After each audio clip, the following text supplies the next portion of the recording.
Assalamualaikum warahmatullahi wabarakatuh.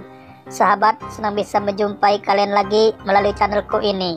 Nah sahabat, pada kesempatan yang baik ini kami akan berbagi satu video, yang mana video ini menampilkan seorang laki-laki yang dulunya katanya dia muslim, kemudian dia murtad, keluar dari Islam. Dan bukan hanya itu saja, dia salah dalam memahami ajaran Islam, lebih khususnya salah pemahaman terhadap syafaat. Kemudian dia salah memahami dalam wujudnya Allah Subhanahu wa Ta'ala. Nah, dalam video ini kita akan bahas, kita akan klarifikasi mana yang salah, kemudian kita akan meluruskannya. Baik, langsung aja kita saksikan videonya. Ini videonya. Mud Channel. Setelah dibaptis, langsung saya kembali lagi ke rumahnya Pak Pendeta. Jadi sampai saat ini saya sudah 10 bulan di rumahnya Pak Pendeta. Luar biasa, Tuhan menolong saya. Cobaan, kritikan dari keluarga, bahkan sekaligus saya dibuang dari keluarga. Bahkan istri tercinta satu pun minta dicerai. Anak pun sampai saat ini tidak ada komunikasi dengan saya. Ya, tapi bagi saya nggak apa-apa. Yang penting saya punya Bapak, yang penting saya punya juru selamat. Gua rasa lu orang punya goblok dipiara dari kecil punya nih ya. Hah? Karena waktu di dalam dulu itu tidak ada juru selamat. Ada juga syafaat. Ya, kalau syafaat itu kalau orang mau syafaat, kalau juru selamat itu beda. Semua orang mengikuti dia pasti jalan. Mungkin ini yang dinamakan Shirathul Mustaqim, jalan kebenaran. Nah sahabat, barusan sudah kita dengarkan pernyataan si bapak ini. Katanya dalam Islam itu tidak ada juru selamat, yang ada hanyalah syafaat.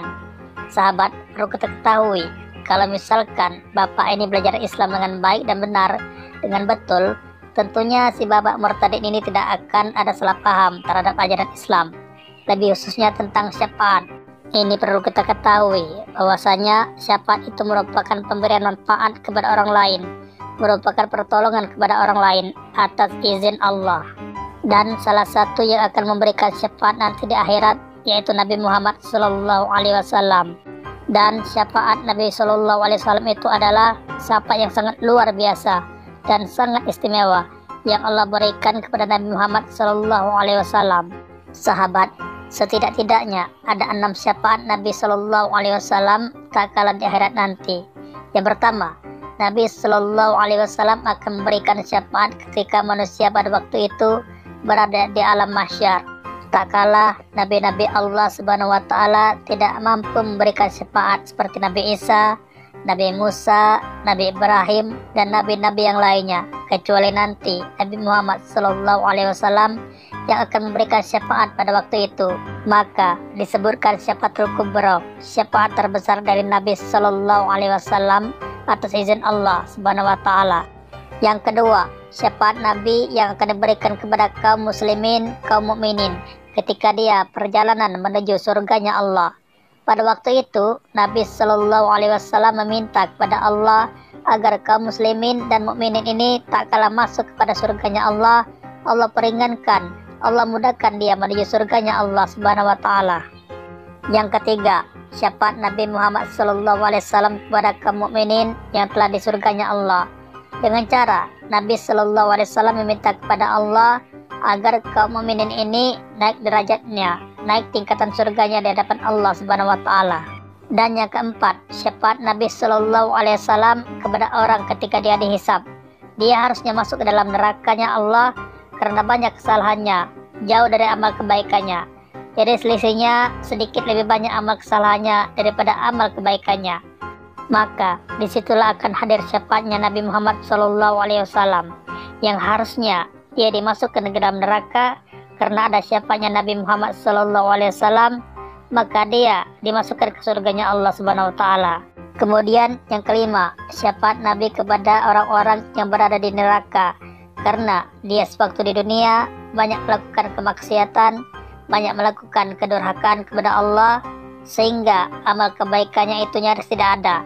Tetapi karena sewaktu dia di dunia itu percaya kepada Allah, percaya kepada la ilaha illallah, tidak ada Tuhan selain Allah, maka dia oleh Allah akan dimasukkan ke dalam surganya karena ada syafaat Nabi Muhammad SAW. Kemudian yang keenam, syafaatnya Nabi kepada keluarganya, yaitu Abu Thalib. Seperti kita ketahui bahwasanya Abu Thalib itu bukan muslim, tetapi dia non-muslim. Karena ada syafaat Nabi Shallallahu Alaihi Wasallam, karena ada pertolongan dari Nabi Shallallahu Alaihi Wasallam atas izin Allah. Karena Abu Thalib ini adalah paman yang sangat sayang kepada Nabi sewaktu di dunia, yang sangat cinta kepada Nabi, maka Nabi Shallallahu Alaihi Wasallam meminta kepada Allah agar Abu Thalib ini diringankan siksanya di hadapan Allah. Nah sahabat, itulah syafaat Nabi Shallallahu Alaihi Wasallam yang sangat luar biasa. Baik sahabat, kita lanjutkan lagi video dari kesaksian Bapak Murtadin ini. Ini videonya. Saya pernah pernah membaca di dalam satu kitab Tizan Daruri. Kalau di dalam Islam itu tauhid, ya. Kalau di dalam Kristen itu adalah teologi, ketuhanan. Di situ di dalam Tizan dikatakan la ilaha illallah iku maujud, la ilaha illallah iku ma'bud. Kalau orang di masjid kan suka baca itu. La ilaha illallah, tiada Tuhan selain Allah, iku maujud, yang berbentuk. La ilaha illallah iku ma'bud, tiada Tuhan selain Allah kecuali untuk diibadahan. Jadi kita ibadah itu kepada Tuhan yang berbentuk wujudnya. Kacau kan? Harusnya. Jadi namanya wujud berbentuk itu bisa dilihat, bisa diraba, itu berbentuk, itu wujud. Sedangkan dulu saya itu ibadah kepada Allah. Mana Allahnya itu nggak ada. Nah sahabat, baru sudah kita dengarkan pernyataan si bapak ini tadi terkait tentang dalam kitab Tizan Daruri. Katanya dijelaskan adalah ilaha illallah iku maujud, tidak ada Tuhan selain Allah, iku maujud, yang baik diibadahi, yang harus berbentuk, yang harus bisa terlihat, katanya. Nah ini pemahaman yang sangat salah, alias gagal paham. Nampaknya si bapak ini tidak belajar kitab Tizan Daruri secara keseluruhan, secara tuntas. Akhirnya terjadi salah paham seperti ini. Perlu kita ketahui, jadi sebelum kita menjelaskan tentang wujud, jadi wujud itu sekurang-kurangnya ada 3. Yang pertama ada wujud idopi, yang kedua wujud aridi, yang ketiga ada wujud hakiki.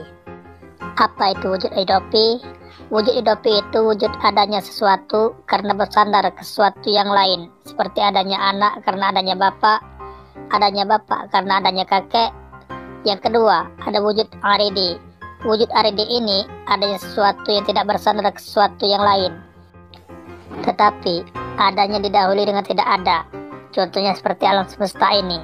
Jadi adanya tidak bersandar ke yang lain, tetapi adanya itu didahului dengan tidak ada. Itu wujud aridi.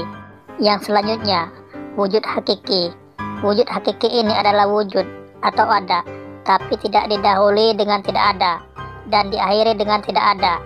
Nah wujud ini adalah wujud Allah Subhanahu wa Ta'ala, karena Allah Subhanahu wa Ta'ala berbeda dengan makhluknya.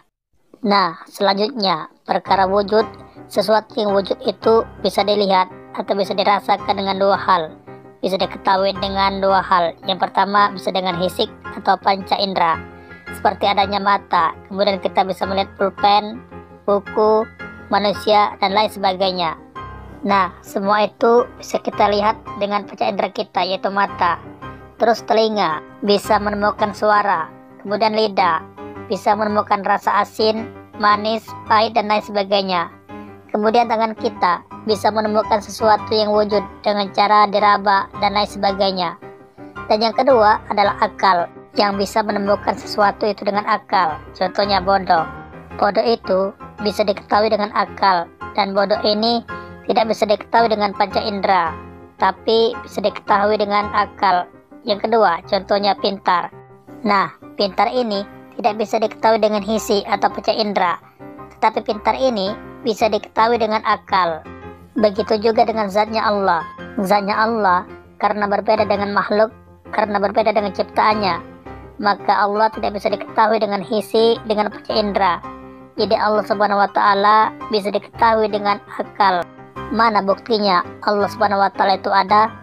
Nah, ada ciptaannya, ada makhluk, ada alam semesta ini, menandakan Allah bahwa Allah Subhanahu wa Ta'ala itu adalah wujud. Jadi wujudnya Allah itu hanya bisa diketahui dengan akal, tidak bisa diketahui dengan hisi atau panca indera, karena Allah berbeda dengan makhluknya. Dan selanjutnya si bapak ini mengatakan sesuatu yang wujud itu harus terlihat, harus nampak, harus bisa dirasakan. Itu artinya menandakan bahwasanya si bapak ini tidak punya akal. Karena apa? Karena akal itu tidak bisa dirasakan oleh oleh panca indera. Jadi akal itu adalah wujud, tetapi tidak bisa dirasakan oleh panca indera, oleh mata, oleh hidung, oleh tangan, dan lain sebagainya. Tetapi akal itu hal yang ada. Baik sahabat, kita lanjutkan lagi video kesaksian si bapak murtadin ini. Nah, karena di dalam Al-Quran dikatakan Allah itu tidak punya tempat, bukan di aras, bukan di surga, bukan di neraka. Tuhan itu laisa kamitslihi syai'un di dalam Al-Quran. Tidak ada satu tempat pun untuk Allah. Sedangkan Tuhan itu di dalam kata lafaz tauhid itu berbentuk mauzud. Rupanya kau telah membuat perkiraan-perkiraan sendiri yang salah. Nah, di situ, oh jelas. Jadi sedikit-sedikit sampai saat ini saya menggali bahwa inilah jalan kebenaran. Luar biasa ibu bapak saudara.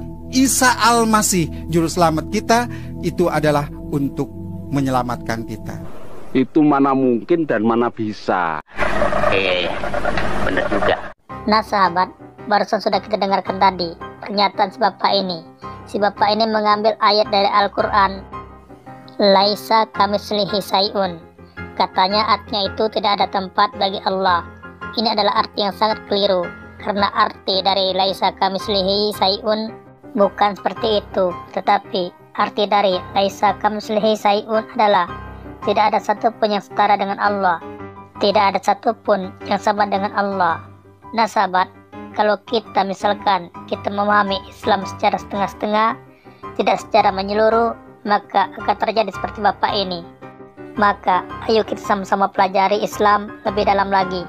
Ayo kita sama-sama belajar Al-Quran dan hadis Nabi SAW agar kita tidak tersesat seperti si bapak ini. Nah sahabat, sampai di sini dulu jumpa kita kali ini. Insya Allah kita akan bertemu di video-video berikutnya. Dan jangan lupa dukung terus channel ini dengan cara klik tombol subscribe, like, komen, dan share. Dan aktifkan juga tombol loncengnya. Nah, aku kira itu saja dulu. Akhir kata, wassalamualaikum warahmatullahi wabarakatuh.